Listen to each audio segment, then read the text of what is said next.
BA third year, paper first, prose poetry and criticism, unit second, topic second, مومن۔ غالب کے بعد مومن احد زرعی کے دوسرے بڑے شاعر ہیں۔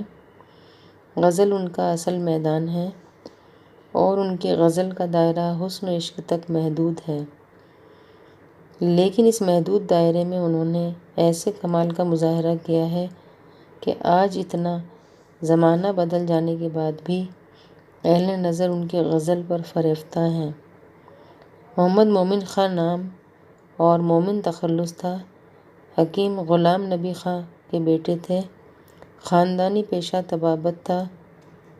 مومن 1800 میں پیدا ہوئے۔ حکیم غلام نبی خاں کے مرشد شاہ عبدالعزیز نے نام تجویز کیا۔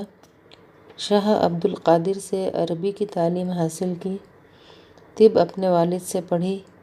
اس کے علاوہ ریاضی، نجوم، موسیقی اور شطرنج میں بھی مہارت رکھتے تھے۔ خوشحال گھرانے سے تعلق رکھتے تھے، اس لیے شاعری کو ذریعہ معاش نہیں بنایا۔ کسی دربار سے بھی وابستہ نہیں ہوئے۔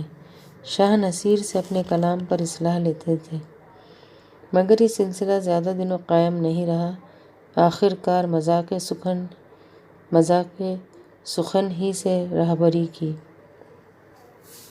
غزل اپنے اصل معنی میں عورتوں سے گفتگو یا عورتوں کے بارے میں گفتگو ہے، یعنی اس میں حسن و عشق کی باتیں بیان کی جاتی ہیں، لیکن رفتہ رفتہ اس میں وسعت پیدا ہوتی گئی اور زندگی کے تمام موضوعات اس میں داخل ہو گئے۔ لیکن مومن کی غزل حسن و عشق ہی کے گرد گھومتی ہے۔ گویا انہوں نے اپنی غزل کا دائرہ محدود کر دیا، لیکن ان کا کمال یہ ہے کہ اسی محدود دائرے میں انہوں نے جدتیں پیدا کی ہیں اور معاملات عشق کی جزیات کو ایسی خوبصورتی اور فنکاری کے ساتھ پیش کیا ہے کہ نہ کہیں پستی کا احساس ہوتا ہے اور نہ یکسانیت کا۔ ممکن ہے غزل مومن کی اس خصوصیت کا سبب یہ ہو کہ مومن نے زندگی میں واقعتاً عشق کیا تھا اور ایک پردہ نشین خاتون کو چاہا تھا۔ یہ شاعرہ تھیں اور حجاب تخلص کرتی تھیں۔ مومن کے کلام میں اس کے اشارے ملتے ہیں اور یہی وجہ ہے کہ ان کے شعروں میں اصلیت کا رنگ پیدا ہو گیا اور جذبات کی شدت بھی صاف ظاہر ہوتی ہے۔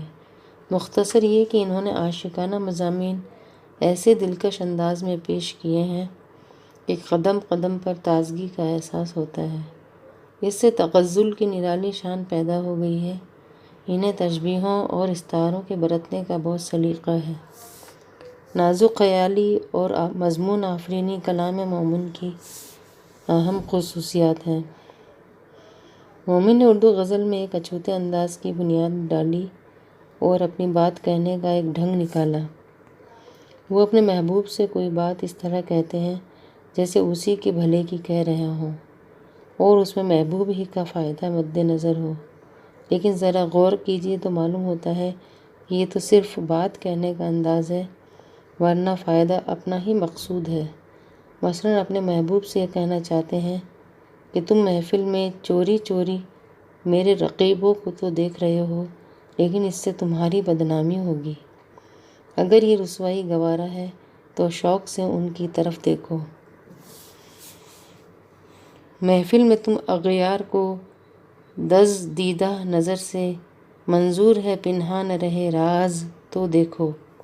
ایک جگہ کہتے ہیں محفل میں تم سب کی طرف دیکھتے ہو مگر مجھ سے نظریں چرا لیتے ہو، اس سے تو لوگ یہ سمجھیں گے کہ کچھ دال میں کالا ہے، اس لیے کبھی کبھی میری طرف بھی دیکھ لیا کرو۔ غیروں پہ کھل نہ جائے کہیں راز، دیکھنا میری طرف بھی غمزے غماز دیکھنا۔ ایسے مضامین سے کہیں کہیں الجھاؤ اور پیچیدگی پیدا ہو جاتی ہے۔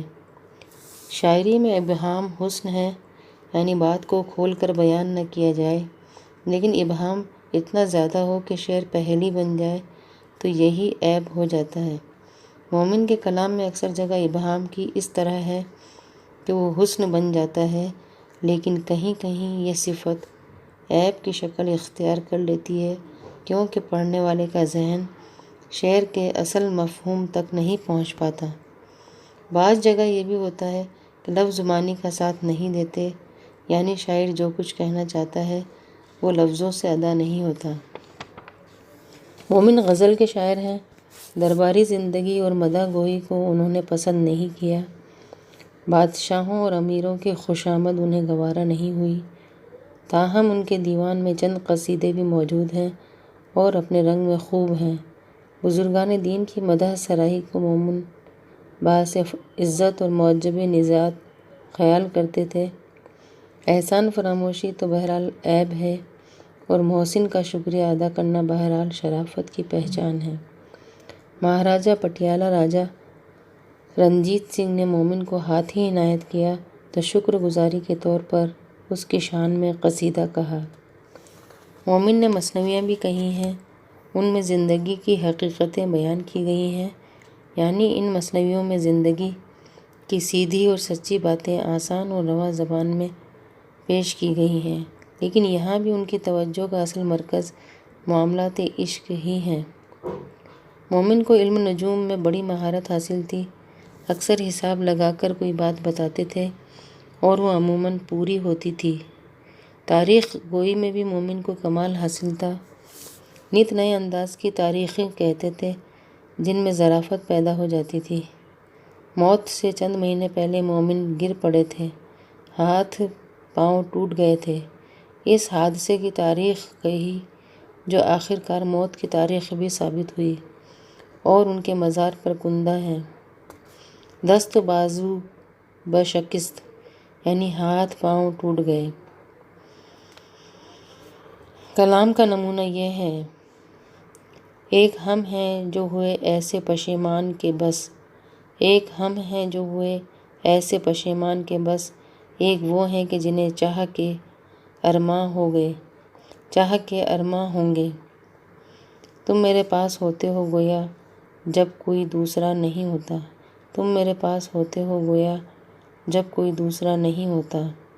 آنکھوں سے حیا ٹپکے ہے انداز تو دیکھو، ہے بو الحویثوں پر بھی ستم ناز تو دیکھو۔ جنت میں بھی مومن نہ ملا ہائے بتوں سے، جنت میں بھی مومن نہ ملا ہائے بتوں سے، جور ازل تفرقہ پرداز تو دیکھو۔